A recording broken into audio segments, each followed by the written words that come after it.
इस रविवार कटका, झूसी, प्रयागराज में श्री महताब जन कल्याण सत्संग के तत्वावधान में लक्ष्मण महाराज जी के आशीर्वाद से भव्य भंडारे का आयोजन किया गया।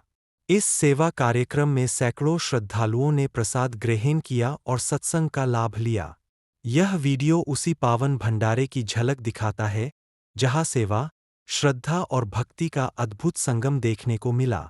इसका भाव यह है कि जब आप किसी भूखे को खाना देते हैं, किसी दुखी को सहारा देते हैं, किसी जरूरतमंद की मदद करते हैं, तो वह सीधी भगवान नारायण की पूजा के समान है।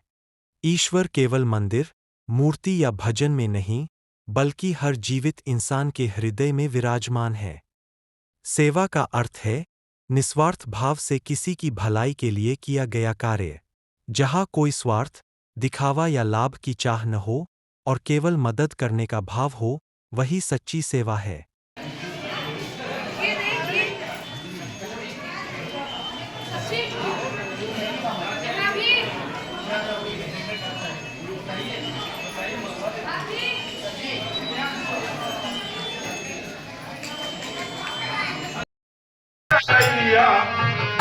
चला जाए जगत चला जाए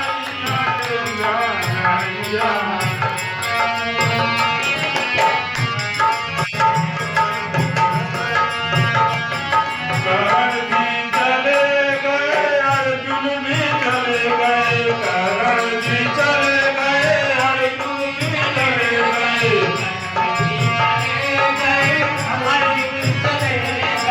करण भी चले गए, अर्जुन भी चले गए साड़ी से बिचैया हो चला जाए।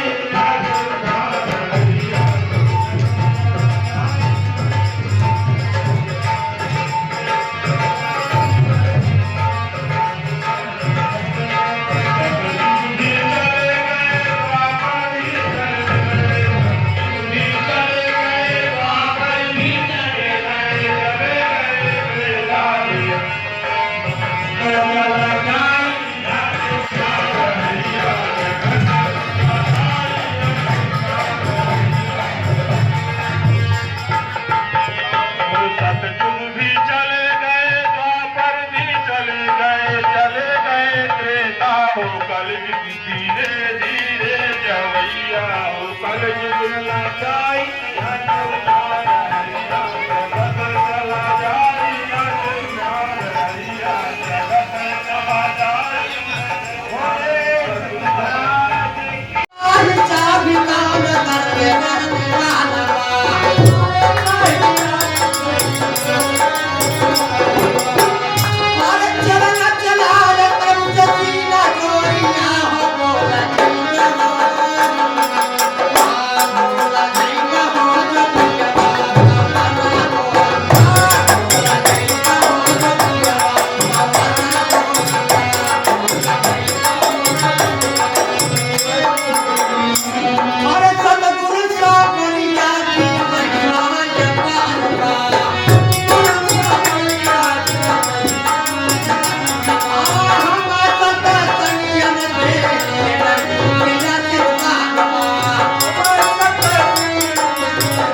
डमरू समझ लीजिए, डमरू की ध्वनि, आवाज।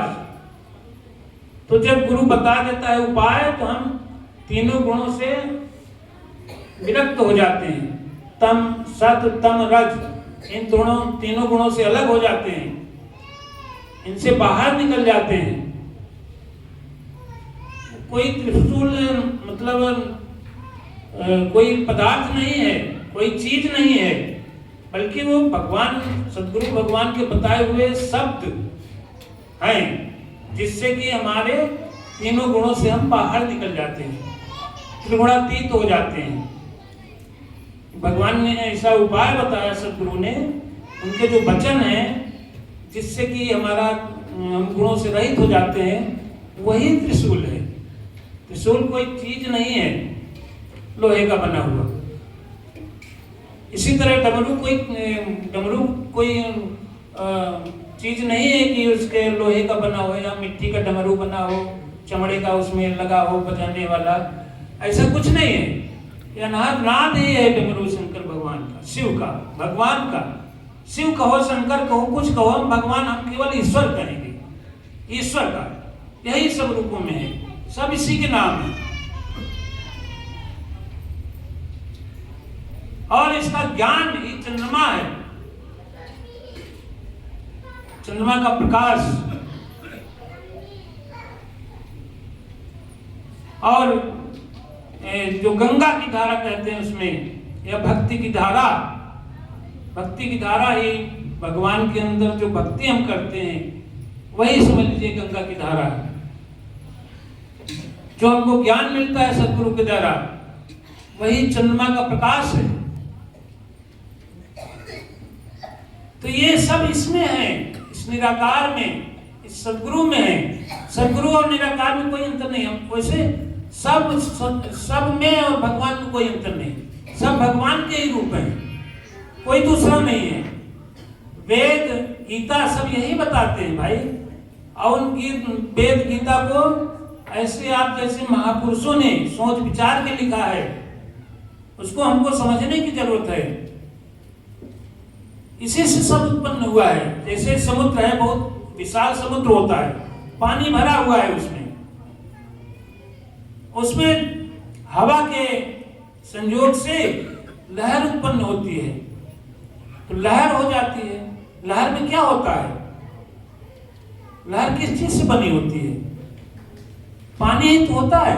लहर, जो पानी की लहर आएगी, समुद्र में उठती है लहरें, तो पानी ही तो होता है और कुछ नहीं होता। तो समुद्र की लहर जैसी है, वैसे ही ये निराकार परब्रह्म में ये संसार उत्पन्न होता है, लहर की तरह। हम लोग लहर हैं इस निराकार की। ये जितनी आकृतियां दिख रही हैं, जितने भी सृष्टि दिख रही है, प्रकृति दिख रही है, ये सब लहर के रूप में है इस निराकार में। इसी से उत्पन्न होते हैं और इसी में लय हो जाते हैं। तो सब यही हुआ और दूसरा कुछ नहीं है। केवल हमें भ्रम हो गया है, अज्ञान हो गया है, इसलिए ये समझ में नहीं आता है। तो साध संगत जी, ऐसे शिव के रूप को सही रूप से जाने हम और अपना कल्याण करें। यही है हमारे सदगुरु जी बताते हैं।